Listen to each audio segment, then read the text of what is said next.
know that you probably have some thoughts and things that you'd like to share too, and if you have any questions, that's fine, but also I appreciate any insights you have or thoughts you have about some of the thoughts that I shared. So anybody? Go ahead. It's either that or I can, people are going to have to hear it. Is that okay? There's just one thing that came to me when you were talking about people wanting to get pictures of you habit, and of course we have our habit.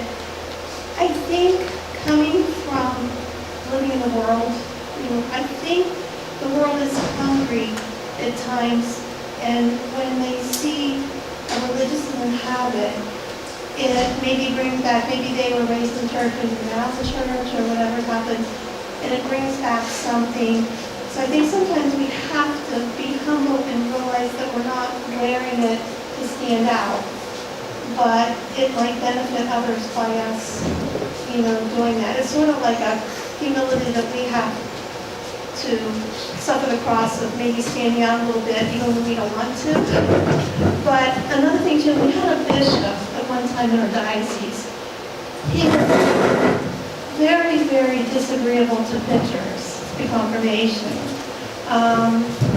Really bad, even afterward. I can see during Mass because it was to the point where when he would have to have his pictures taken with confirmation students, he was like really upset. And it would come to some really, rough, experiences. And I wrote him a letter. I prayed about it, and I wrote him a letter. And what came to me, because I prayed on it, and like I told him, I said, we have to make a special, take that opportunity and make a special effort to be as kind and to be as welcoming as we can to those people, even if we think they're being complete jerks. Because I said, what can happen sometimes is that is a special day, that's a special moment. Even like on a trip or something where they see somebody, we look at them as tourists that are crazy and want pictures of them, but they see us and they crave that, and why would they not know? But like I told our bishop, I said, they might have been out of the church for years and years and years. And one day they open a cedar chest or a Bible and pull that picture out of confirmation and look at it. And what they feel when they see that picture could mean the difference in them returning with a spark, returning to the church or not. It's just, like I say, just a thought. In fact, I wouldn't, thanks. What I would say, however, is, obviously I do wear my hat. And when I do, my novice director keeps coming to my mind. Who do I think I am? That's just so that I know who I am. Because I love the attention. Believe me, I love the attention. And I love that people treat me differently, and that's in some ways. But so I was just making sure I didn't love it too much. I just want to say that I feel at the beginning when you talk, I just wanted to share that I felt at the beginning when you talked about the use of the word inclusive, in using belonging. And that hit me because to me, if a big church, belonging falls in the same keys of words that are keys like love and forgiveness and mercy. But I feel that we're not there yet where we can say people, regardless of whatever disabilities or race or whatever else it is, there are still issues that people in general have reached a point where we can say belonging. You know what I mean? Absolutely. Simply because I think we have worked very hard. If you can understand where I'm coming from, but they understand where you are. If we've worked so hard to get to the point where churches are beginning to understand inclusive and including. But belonging is like another step up, and I don't think we're there yet. I wish it. It's right. real, you know. Well, and so reality. I don't think we are where St. Paul wants us to be either, and that was 2,000 years ago. But no, I don't think we're there yet at all. In fact, I was at Palm Sunday at a parish, local parish, and a young couple had a couple of children, beautiful kids, but the kids kind of kept making little noises, you know? And the people that I was next to, I could see that they were very upset with these kids. And I thought, well, do the kids not belong there? Right, exactly. Or people who don't like signers on television, right? Because it bothers them. It's distraction. Or subtitles. Well, because they've never really seen if it was their brother, if it was their sister, if it was their mother, they'd be sensitive to the fact that this is a person I love. And I want them to understand, I want them to have access to our church. But instead, a pastor will say, how much money do we have to spend for them, as though they're a them, rather than it's us? How do we get into the church? You know what I mean? And so I think so often that my own language is so often one of, okay, well, we'll try to include them. It's like, who the heck am I to include anybody? They belong here. You know what I mean? Who am I to include them?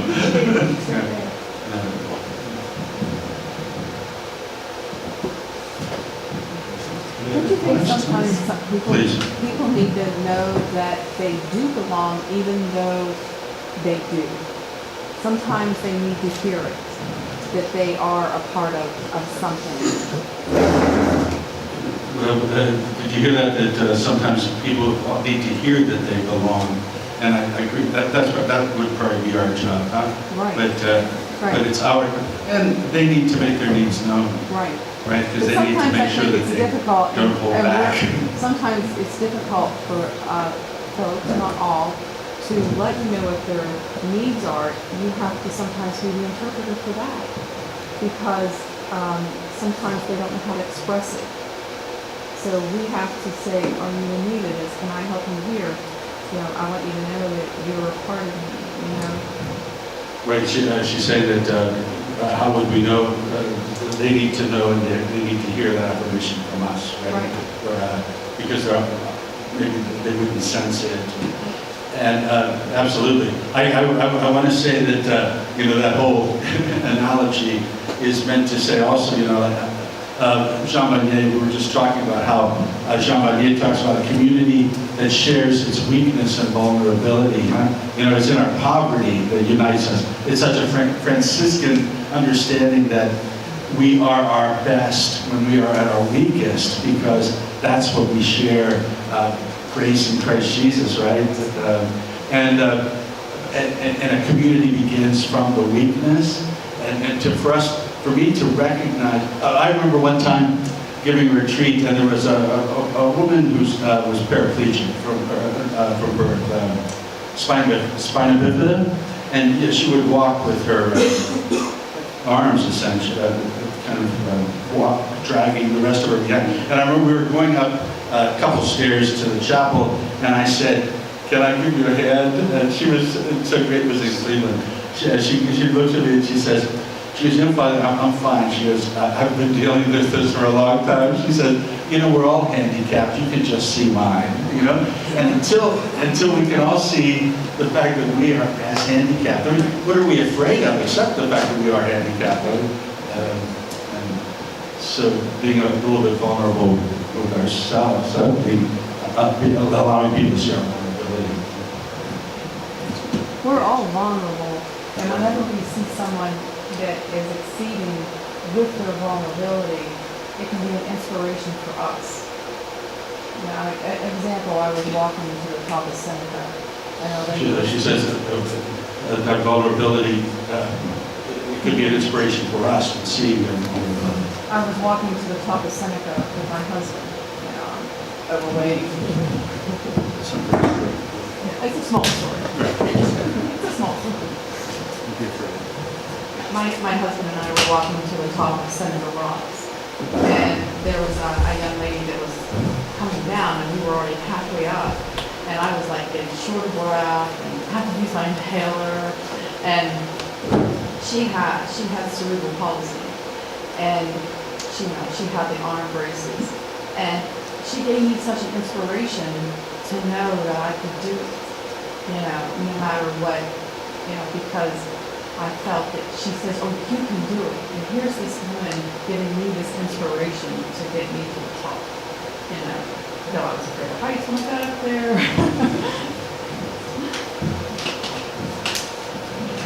There's something, isn't that why we need each other? I mean, to be able to be inspired, to see how grace works and allows us to rise above, I don't know, and we really do need that kind of witness. But at least in the men's community, I'm not sure what it's like in the women's community, to be honest.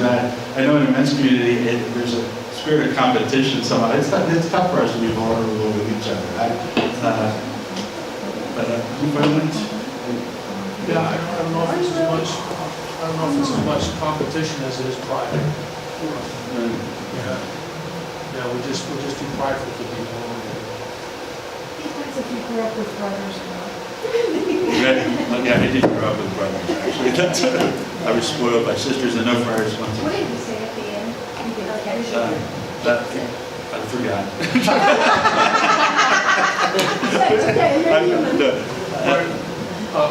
With John said, John, I got you, I didn't hear you. Oh, it says it depends if you're growing up with brothers. Right. Okay. Thank you both.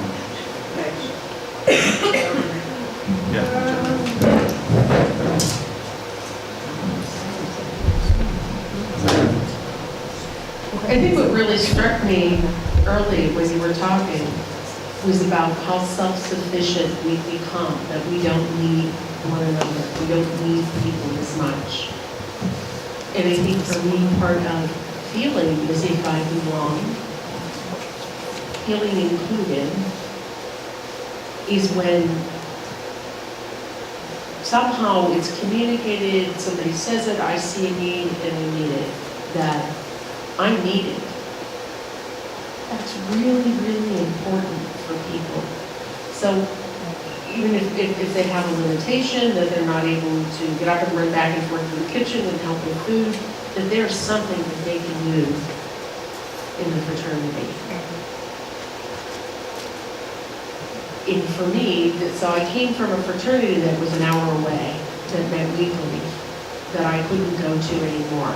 When I was a regular member of the fraternity, there were other people who were driving from Pittsburgh. And so I spent a couple of years in that fraternity, and I wandered. And what clicked, somebody needed me. Said, can you help me with this? And that's the moment that I felt that I won.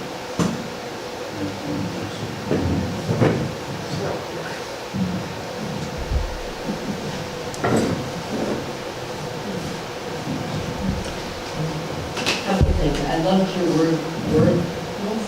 I think that's the word you used. I never heard that word before. I think you made it up for me. But when you used it, I really think that's neat when you said I saw the worthless of people. And really pondered about that. And then right after that, you talked about, and I probably didn't get quite all of it, but all life belonging to Almighty God, and that we're all in relationship with one another. And in some sense almost insignificant against the Almighty God, but we're important because we are here for one another and we belong to each other. I appreciate how you said that, and that I love this too. The Lord calls us to have a heart for each other.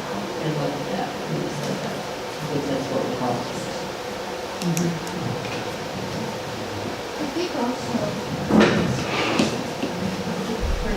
I think also that when you spoke about the person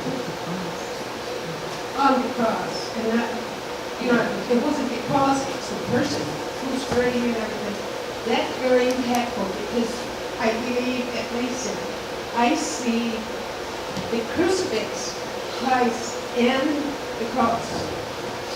So sometimes we don't separate the two from each other. So that's really good.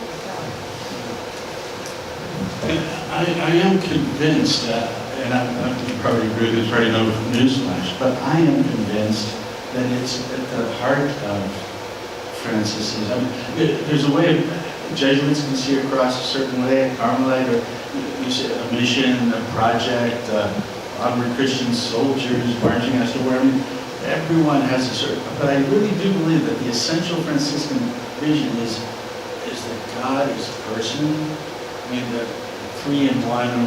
Francis was very concerned about who God is in God's person, three persons, one God. You know? And that personhood was his witness to his conversion. When I went among them, I had compassion. I saw a person. And then in the secular Franciscan rule, the letter to the faithful, that when we follow the Lord Jesus Christ and we become mothers and brothers and sisters of our Lord Jesus Christ, we're in relationship with that person. I mean, and I think, a lot of people say Franciscans are so kind of humble. I mean, I've heard people say that, there's something about Franciscans, they're just natural people. They, no pretense. I've heard that it's from some of our parishes about our friars. And I thought, well, of course we are. We came to personhood somehow, and with a God who was very familiar to us, and we weren't afraid of. And I don't know. I think it's at the root of a Franciscan image of Jesus. And which makes fraternitas, like almost essential. I mean, we are related, that's why, and that's why we care.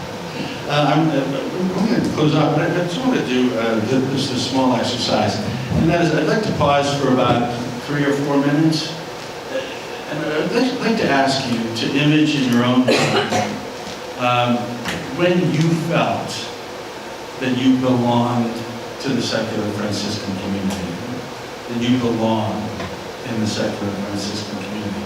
If you've ever felt that, or if you could just think about that for a moment. And then also, 2 others. Do you belong to your parish? Do you belong to your parish community? Or did you ever have a sense that you belonged to it? And then the last thing, do you belong to the, I want to say, do you belong to the human race? that you belong to this world, that you belong to this world. And I'd just like to take 3 minutes in silence and close with a prayer.